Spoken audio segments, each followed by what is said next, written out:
La moitié des PDG remplacés dans les entreprises et dans les banques nationalisées, ils devront préparer la privatisation. Le huis clos d'Ifrane, Shimon Peres prolonge son séjour au Maroc pour poursuivre les discussions avec Hassan. Le mariage princier fut royal. Dans ce journal, les cloches, les chapeaux, le gâteau et le baiser, tous les grands moments de la cérémonie. Ce mercredi 23 juillet, voici 488 jours que sont détenus Marcel Carton et Marcel Fontaine. Voici 427 jours que sont détenus Jean-Paul Kaufmann et Michel Seurat. 137 jours que sont détenus Aurel Cornéa et Jean-Louis Normandin. 77 jours de détention pour Camille Sontag. Il y a toujours 7 otages français au Liban.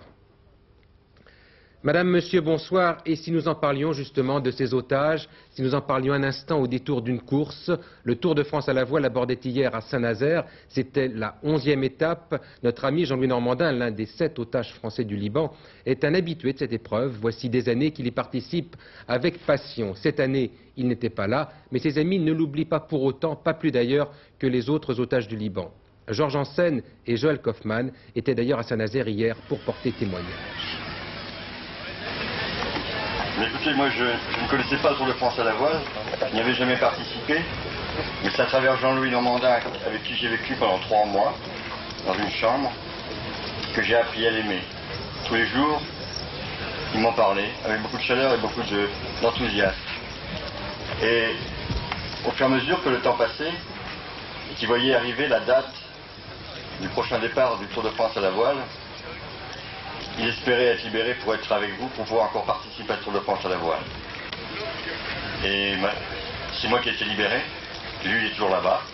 C'est moi qui suis avec vous et je crois que il doit savoir, du fond de sa petite chambre à Beyrouth, que je suis là avec vous et que vous êtes là avec lui. Et je crois qu'il faut penser très fort à lui, et très fort aux otages pour que peut-être à la fin du Tour de France à la voile, à l'arrivée à Menton, eh bien nous serons tous réunis, lui et tous les autres otages, pour qu'on fasse une grande fête ensemble. Merci. Je pense que chaque Français sait qu'on ne peut pas laisser des innocents détenus, quelles que soient les conditions. Même si les choses sont très dures, il y a 7 Français innocents actuellement détenus. Et une fois de plus, il faut qu'on le rappelle, il faut que ça soit présent dans la tête de chaque Français, afin qu'on ne puisse pas nous dire un jour c'est perte et profit, on ne peut pas les sortir. Jean-Louis était aussi bien sur les bateaux qu'à la régie où il nous donnait des tas de coups de main. On l'appelait notre groupe man. Il était vraiment chez lui. Et c'est quelqu'un de la famille qui est absent aujourd'hui.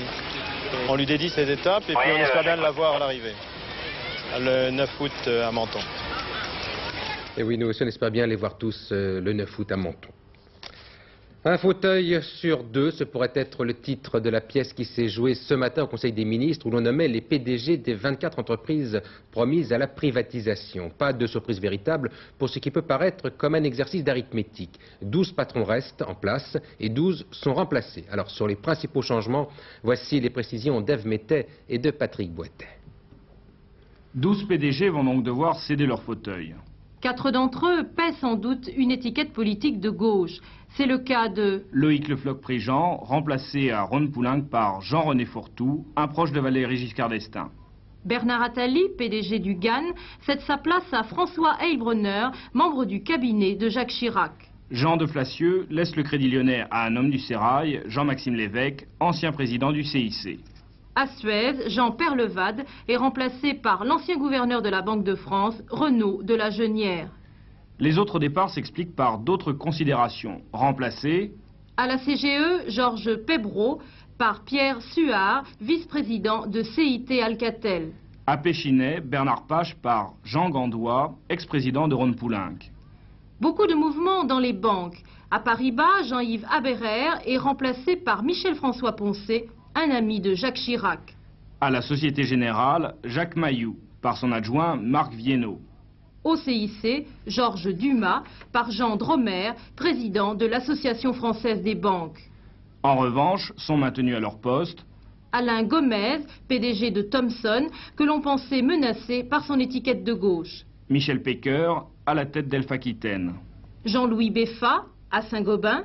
Jacques Stern, chez Bull. René Thomas, à la BNP. Michel Albert, aux AGF. Enfin, Yvette Chassagne, proche de Pierre Mauroy, garde les commandes de l'UAP, mais pas pour très longtemps. Son départ à la retraite est prévu pour dans quelques mois. Oui, alors 12 pour 12, c'est une cote plutôt bien taillée, Gérard Leclerc. Oui, un PDG sur deux remercié, c'est ce qui s'appelle un subtil dosage entre le changement et la continuité. Officiellement, le critère retenu est la compétence. On ne mettra pas en doute celle des arrivants, hommes du sérail ou proches de Jacques Chirac, mais on aura parfois du mal à démontrer l'incompétence des patrons remerciés, notamment de ceux qui ont redressé leur entreprise, comme Loïc Le Floch-Prigent à Rhône-Poulenc. D'où un deuxième critère de sélection, précisé aujourd'hui par Alain Juppé, l'aptitude du PDG à mettre en œuvre la privatisation. De fait, on a souvent remplacé un professionnel de gauche par un professionnel de droite. Comme toujours, il y a bien quelques mystères. Pourquoi le départ de Jean-Yves Abraire, le PDG sans histoire et efficace de Paribas? Quelques surprises, la chute de Georges Pébreau qui semblait cultiver autant d'amitié à droite qu'à gauche. Quelques ratés enfin, le départ de Bernard Pache, de Péchinet, à la seule fin de faire une place à Jean Gandois.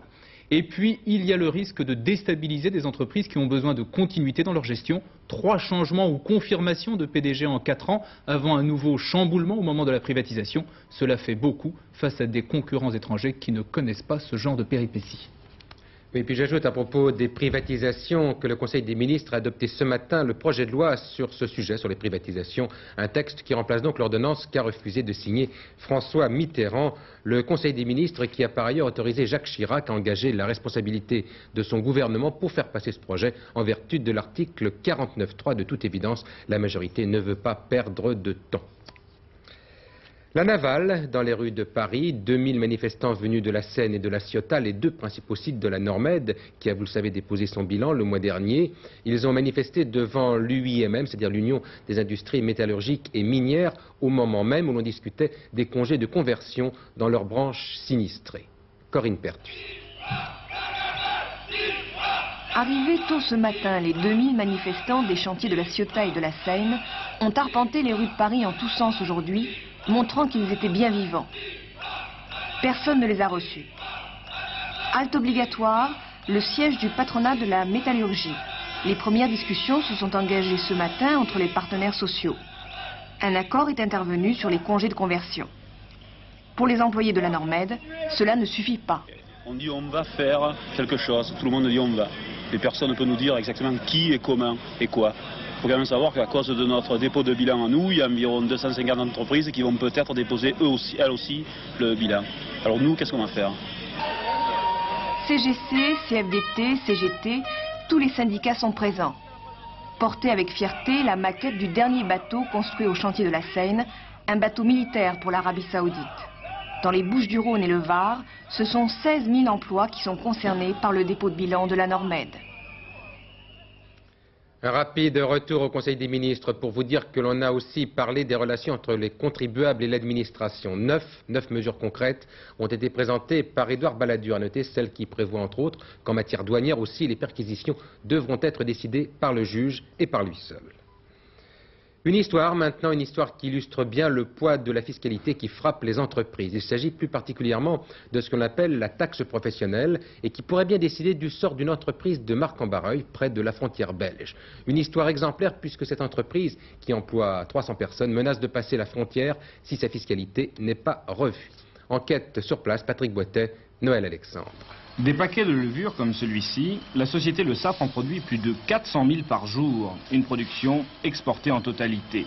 Leader mondial du marché, Le Safre est donc une entreprise plus que performante, son chiffre d'affaires avoisine le milliard de francs. Seulement la concurrence est rude et pour rester compétitif, l'entreprise doit aujourd'hui moderniser ses installations. Les investissements à mener sont considérables, 300 millions de francs. Et le gérant de la société a fait ses comptes. Vu l'accroissement des taxes qui résulterait de cette opération, mieux vaut renoncer à toute modernisation en France et construire tout bonnement une nouvelle usine en Belgique. Sur le simple sujet de la taxe professionnelle, par exemple, la taxe professionnelle, à l'issue de notre modernisation, si on la faisait en France, ce serait de 16 millions de francs par an et ne nous coûterait que 2 millions de francs en Belgique. Au total, si on regarde l'ensemble de ces avantages, eh bien, c'est 34 millions de francs par an que nous retrouverions au niveau de notre compte d'exploitation en allant en Belgique. L'entreprise Le Safre risque donc de passer outre Quiévrain dès le mois de septembre si les pouvoirs publics ne prennent pas en compte ses revendications, à savoir la suppression des taxes qui la frappent ou tout du moins leur compensation par des aides publiques. La mairie de Marcq-en-Barœul, pourtant première bénéficiaire de la taxe professionnelle, se déclare prête à faire un effort financier et soutient à fond le dossier Le Saffre. Si Le Saffre était une société étrangère venant s'installer ici, avec les emplois qu'elle procure, les investissements qu'elle fait et qu'elle compte faire, le chiffre d'affaires et les dollars qu'elle peut rapporter, eh bien, ceci ferait qu'on lui déroulerait le tapis rouge. Ce que nous demandons, c'est que, pour qu'elle reste, le tapis rouge se déroulait de la même manière. La majorité des 450 salariés souhaitent bien sûr rester à Marcq-en-Barœul, même si chez certains cadres, on admet les arguments développés par la direction. De toute manière, les employés n'ont pas vraiment le choix. Qu'est-ce que vous gêne dans ce déménagement? La Belgique est pas loin quand même. Oui, mais nous, ça fait déjà 60 km partir. Ça va faire des problèmes, question de déplacement, comment on va être payé, pour le change, pour question de manger, il va y avoir des problèmes. On serait bien obligé. Où est-ce que vous voulez aller à passer 50 ans? Vous n'avez pas l'impression de faire du chantage dans cette histoire? Absolument pas. J'ai au contraire le sentiment de soulever les vrais problèmes. Et les vrais problèmes aujourd'hui, c'est que l'on aide les entreprises en difficulté et que l'on n'aide pas des entreprises comme les nôtres à se battre à armes égales avec leurs concurrents étrangers. Nous ne demandions pas des aides, ce que nous demandons, c'est que l'on supprime les entraves de façon à pouvoir nous battre à armes égales avec nos concurrents. Fleuron de l'agroalimentaire français, la société Le Saffre va-t-elle s'expatrier pour payer moins de taxes? Ce sera à coup sûr la moins drôle des histoires belges. Oui, pour l'instant, le dossier est sur le bureau du Premier ministre Jacques Chirac. Elle a dit oui, lui aussi, le contraire eût été shocking, mais tout va pour le mieux dans le monde des princes et des princesses. Andrew, beau, jeune, riche et célèbre, a bien épousé Sarah, belle, jeune, riche et maintenant célèbre. Les Anglais en sont restés sans voix derrière les fanfares, alors Alain Cancès feuillette l'album de la princesse. Ce matin, en l'abbaye de Westminster.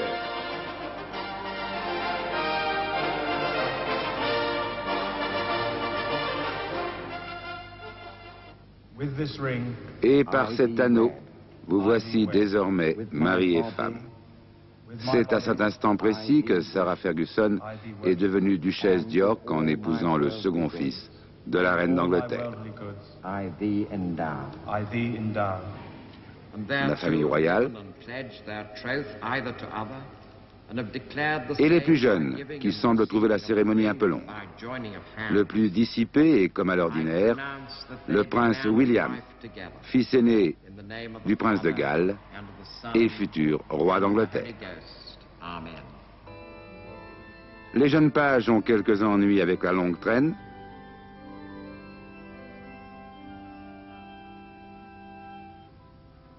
La reine-mère, émue et heureuse.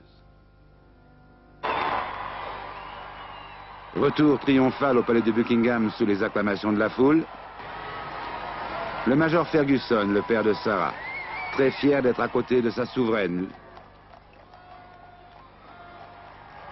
La mère de Sarah, aux côtés du duc d'Édimbourg. Et les plus jeunes, ravis de la promenade.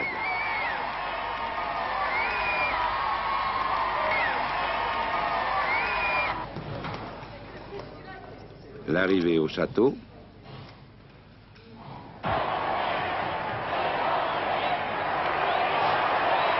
Et à la demande d'une foule énorme, le traditionnel baiser.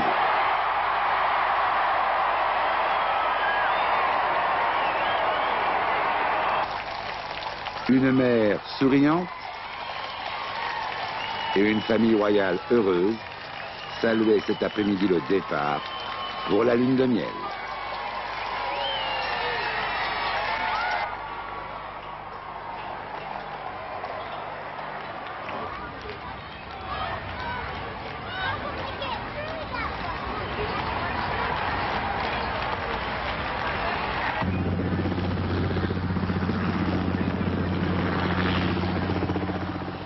Premier jour de liberté pour Dominique Prieur et Alain Maffard qui sont maintenant sur l'atoll de Hao en Polynésie française où ils doivent passer les 3 prochaines années.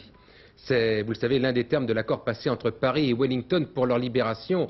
Une arrivée d'une immense discrétion, ni journaliste ni photographe, c'était une autre condition de cette libération.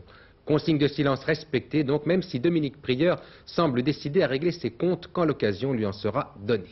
Frédéric Astou. C'est presque la liberté, 3h30 sur un aéroport militaire de Nouvelle-Zélande. Un an après le début de leur incarcération, Dominique Prieur et Alain Maffar quittent discrètement le pays à bord d'un appareil de transport de l'armée de l'air néo-zélandaise.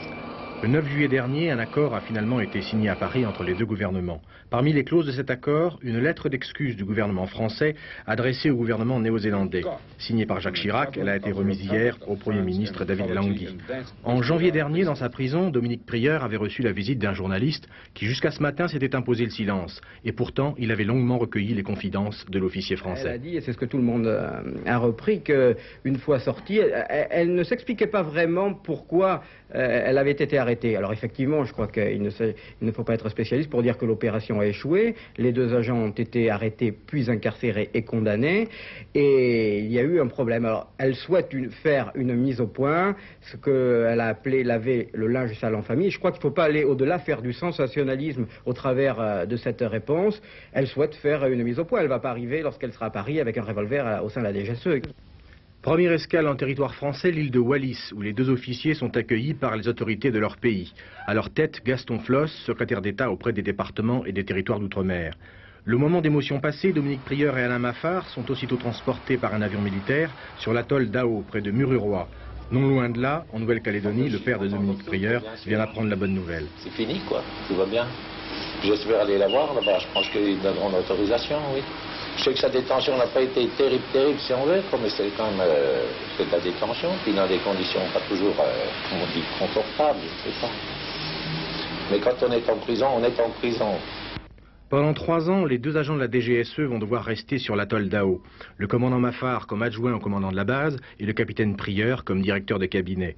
Durant toute cette période, ils ne devront avoir aucun contact avec la presse. Toutefois, ils pourront vivre avec les membres de leur famille, comme c'est le cas pour tous les militaires en affectation normale. Et comme par enchantement, la France a donné hier soir son accord aux importations de beurre de Nouvelle-Zélande. Ce fut, vous le savez, l'un des moyens de pression qui a permis, entre autres, la libération des deux agents français. Réduits donc au silence pour cause d'accord international, les deux militaires français n'ont pu témoigner de leur plaisir d'avoir recouvré la liberté. C'est donc le ministre de la Défense, André Giraud, qui s'est fait tout à l'heure leur messager. Le retour était particulièrement émouvant. Les officiers ont été remis en civil aux autorités françaises. Ils ont revêtu leur uniforme dans l'avion militaire qui les amenait à Haut. Ils sont donc arrivés en militaire. Il paraît qu'à bord de l'avion, tout le monde était extraordinairement ému. Même les jeunes gens de l'équipage, enfin, c'était vraiment des retrouvailles. Dominique Prieur et Alain Maffar, vous venez de le dire, sont revenus sur le territoire français, mais à votre avis, Monsieur le Ministre, est-ce que l'affaire Greenpeace est-elle définitivement close?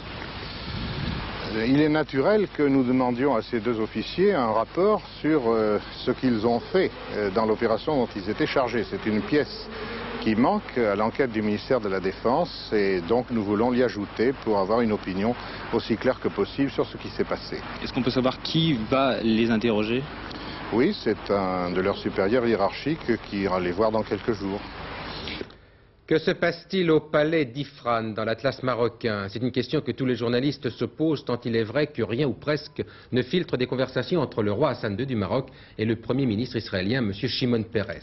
Ce qui est sûr en revanche, c'est que les deux hommes jouent les prolongations, puisque le départ de Shimon Peres est retardé à demain. Et puis on a quand même une petite idée du plan qui sert de base de discussion aux deux hommes. C'est ce que l'on appelle le plan de Fès, Bruno Albin. Oui, le plan de Fès comporte 7 points. L'un d'eux reconnaît implicitement le droit à l'existence de l'État d'Israël.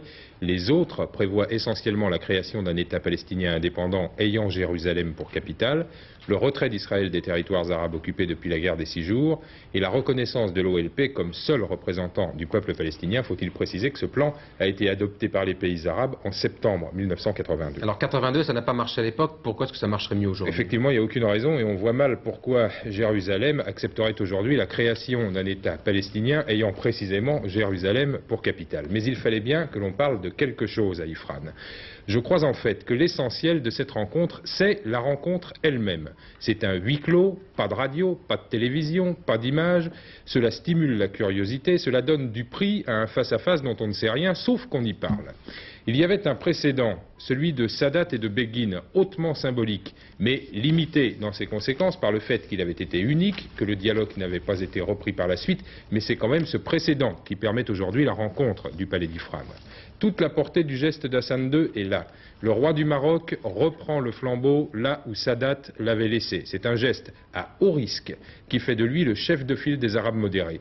Quant à M. Shimon Peres, à 3 mois de céder à M. Shamir sa charge de Premier ministre, il est ce soir l'Israélien qui a su renouer le dialogue. Ce n'est pas rien. Shamir qui a pris ses distances ce matin d'ailleurs. Alors j'ajoute cette information qui m'arrive, qui annonce que le roi Hassan II et le Premier ministre israélien concluront leur entretien par un communiqué commun. Alors c'est important le mot communiqué commun. Oui, le mot communiqué commun, cela semble indiquer en tout cas que les deux hommes ont eu un échange suffisamment approfondi pour qu'ils aient envie de paraître demain devant la presse à l'issue de leur dernière rencontre et qu'ils auront peut-être des choses positives à exposer aux journalistes qui battent la semelle, si j'ose dire, devant les portes du palais depuis maintenant 48 heures. On en saura plus demain donc. Des menaces de l'ETA contre la France après l'expulsion d'urgence de 2 membres présumés de l'organisation indépendantiste basque espagnole. L'ETA militaire qui menace d'inclure la France dans ses objectifs à venir en Espagne et sans mort d'homme. L'ETA qui ajoute qu'elle craint par ailleurs de ne pouvoir maîtriser, de ne pouvoir tenir les indépendantistes français du groupe Ipar-Itarak dont la colère est très apparente. Alors pour le ministre de l'Intérieur, M. Pasqua, ces menaces ne changeront rien à la politique menée par le gouvernement et à la coopération entre Paris et Madrid. Le pavé sud-africain dans la mare de la Maison-Blanche. Hier, Ronald Reagan redisait solennellement son refus de sanctions à l'égard de Pretoria. Un discours très critiqué et même dénoncé aussi bien aux États-Unis que dans l'opposition sud-africaine. Desmond Tutu, par exemple, l'archevêque noir, prix Nobel de la paix, parle de discours répugnants. Un nouveau motif de tension, donc, alors que le ministre des Affaires étrangères britannique est en Afrique du Sud au nom de la communauté européenne. Une mission qui est déjà bien compromise. Commentaire, Jean-Marc Ilouz. Mission difficile mais non désespérée, avait dit Sir Geoffrey avant son départ de Londres. Mission ambiguë aussi que cette visite en Afrique du Sud au nom de l'Europe d'un homme surtout perçu en Afrique comme le chef de la diplomatie britannique. D'abord par ses autres officiels du gouvernement sud-africain qui savent gré à la Grande-Bretagne de combattre les sanctions et qui sauront aujourd'hui écouter Sir Geoffrey Howe leur demander la fin rapide de l'apartheid et un dialogue avec l'opposition noire.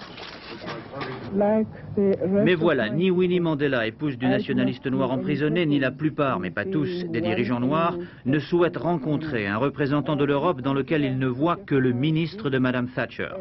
Un climat décidément peu propice aux bons offices, et cela le lendemain même d'un discours du président Reagan, qui en dépit d'un léger durcissement de ton à l'égard de Pretoria, n'annonce contre toute attente aucun recentrage de la politique sud-africaine de la Maison-Blanche.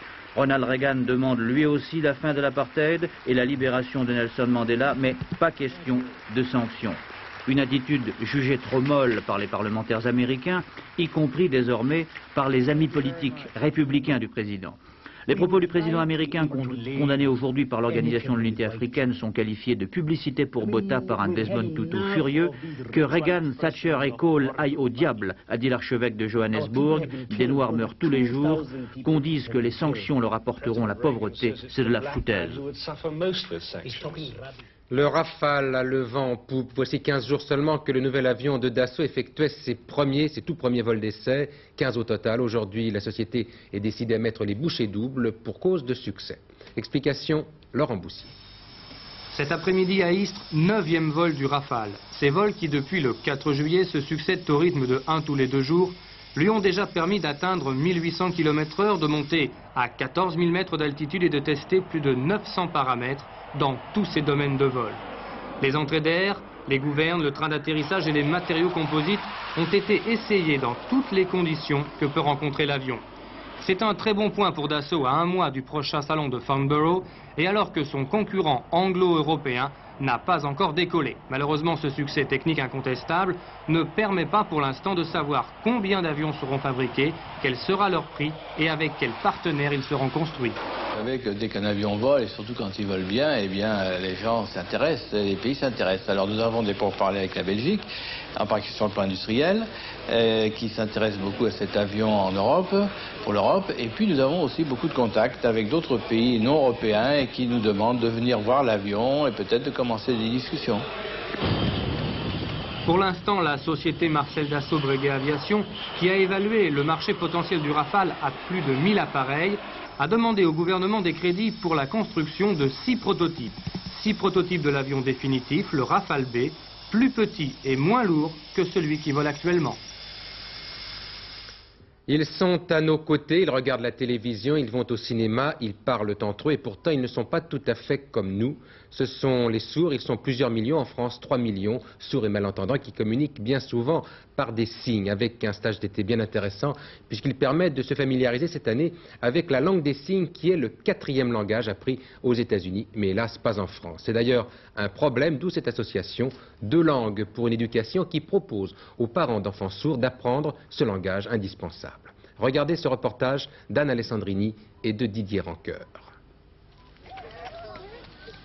J'ai vu un oiseau de couleur rouge au cou coloré, blanc, avec des plumes sur la tête et une longue queue. De cette taille, de la tête à la queue, des plumes sur la tête, avec un long bec, des plumes sur la tête. J'ai vu l'oiseau près de la maison, son nid et 4 petits bébés. Il y avait beaucoup de vers. Oh là là, c'était mignon. Vous pourriez y venir. T'es mignon, toi, de me regarder comme ça. Ici, on raconte les histoires avec ses mains, on les écoute avec ses yeux. Juliette est sourde profonde. Ses parents, pour communiquer avec elle, ont appris eux aussi la langue des signes. Des cours chaque semaine et des stages d'été. Juliette, qui va avoir 7 ans, a de plus la chance de fréquenter l'une des rares classes où l'on enseigne le français avec la langue des signes. Juliette se trouve dans la classe bilingue de Toulouse.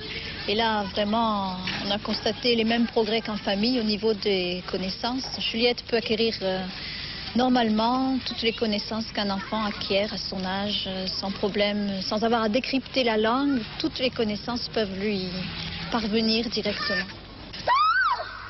Juliette rencontre régulièrement un adulte sourd. Grâce à lui, elle sait qu'il y a un avenir possible pour elle dans le monde des grands. C'est important que l'enfant sourd sache qu'il deviendra et qu'il puisse communiquer avec un adulte sourd. L'adulte sourd seul sait comment, c'est appréhender la langue de l'enfant. Lorsque ma fille est née, elle était sourde, ma femme étant sourde, bon, nous communiquions toujours en langue des signes. Si on attend qu'un enfant ait 2-3 ans pour lui donner une langue, il aura du retard. Nous, dans notre famille, nous avons senti ce besoin de lui donner une langue. Ensuite, elle est prête à rentrer à l'école. Le papa a filmé en oubliant tout naturellement le son. Là, sa maman fait exprès de ne pas s'occuper d'elle pour voir quelle va être sa réaction. Sophie se met à pleurer et Sophie baisse la tête pour couper la communication. Comme un enfant entendant dirait « Non, non, j'écoute pas, j'écoute pas ». Elle baisse la tête. Sa maman lui dit « Attention, le four est chaud ». Elle répète ce signe chaud, elle découvre.